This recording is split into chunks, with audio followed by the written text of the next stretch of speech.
Menantikan kedatangan polisi India, jemput Edi Mulyadi. Penggemar film-film India zaman dulu pasti ingin ending akhir dari cerita yang diangkat ke layar lebar itu.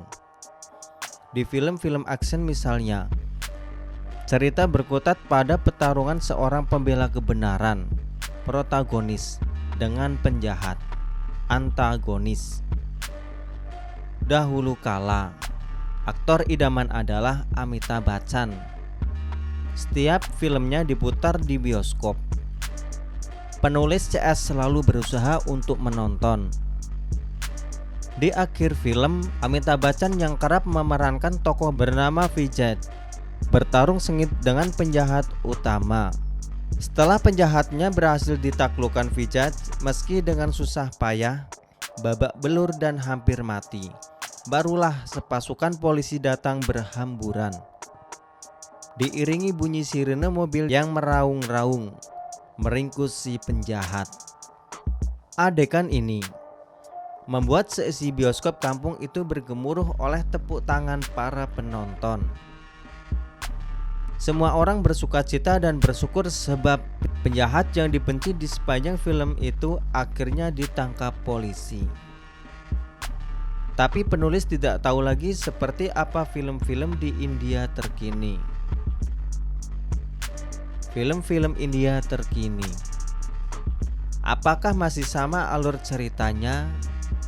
Yang pasti, sekarang jika mengenang kembali film-film itu, kita selalu tersenyum geli, sebab tidak seharusnya penonton memberikan aplaus meriah bagi polisi yang praktis tidak berbuat apa-apa, yang selalu terlambat bertindak.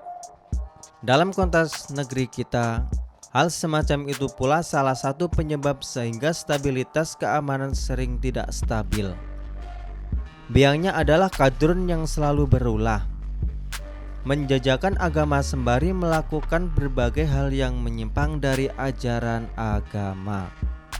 Kaum kadrun itu kerjanya menyebar hoaks, fitnah, caci maki, sumpah serapah, kebohongan untuk memprovokasi masyarakat, supaya timbul gesekan, pertikaian, saling curiga di kalangan masyarakat.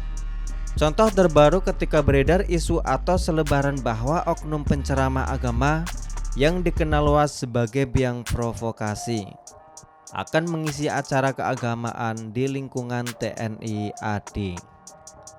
Hal ini langsung dibantah oleh institusi yang bersangkutan, sebab memang tidak masuk akal. Tapi semua orang paham bahwa itu memang disengaja oleh kaum kadrun untuk menciptakan kegaduhan dan kericuhan.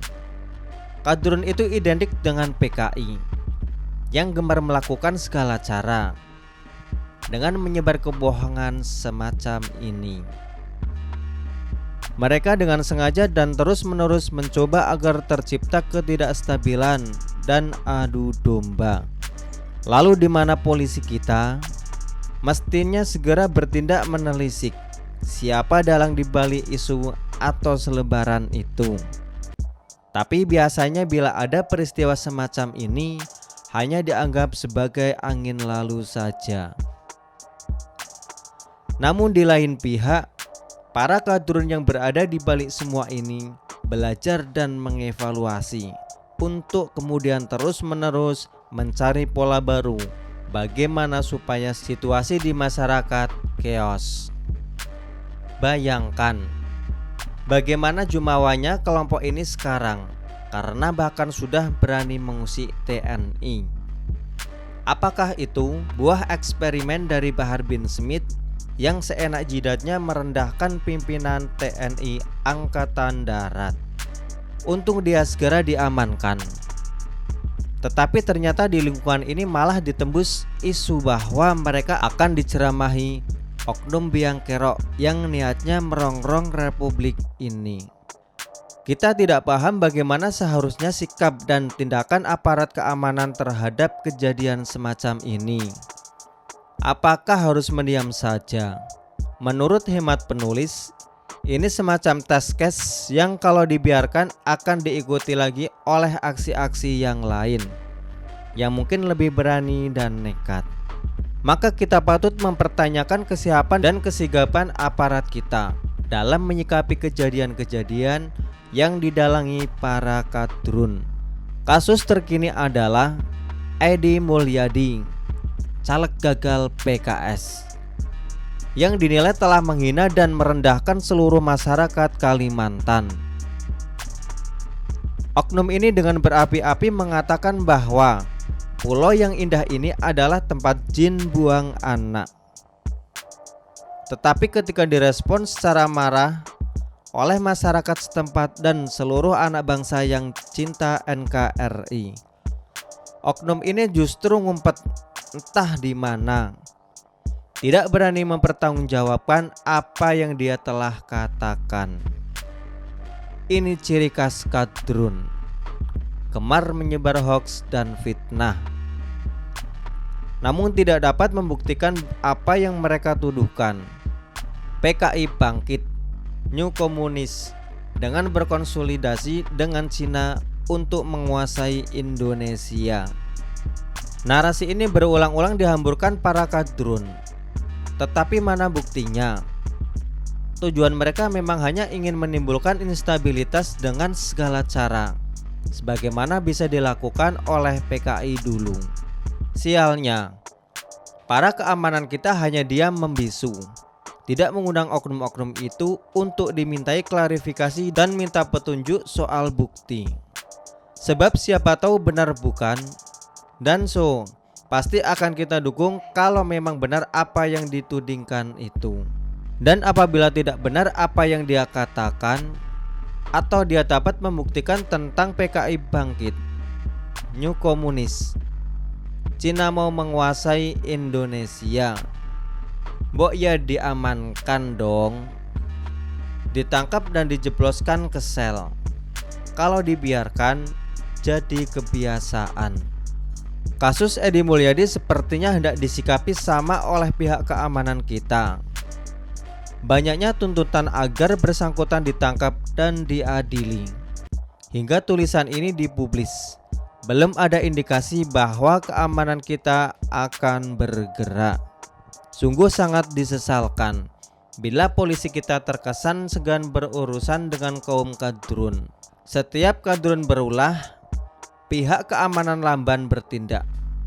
Sebaliknya, bila kadrun merasa marah dan tersinggung oleh ucapan atau statement seseorang, polisi cepat merespon laporan kadrun. Sekarang negeri sedang bergolak gara-gara mulut Edi Mulyadi.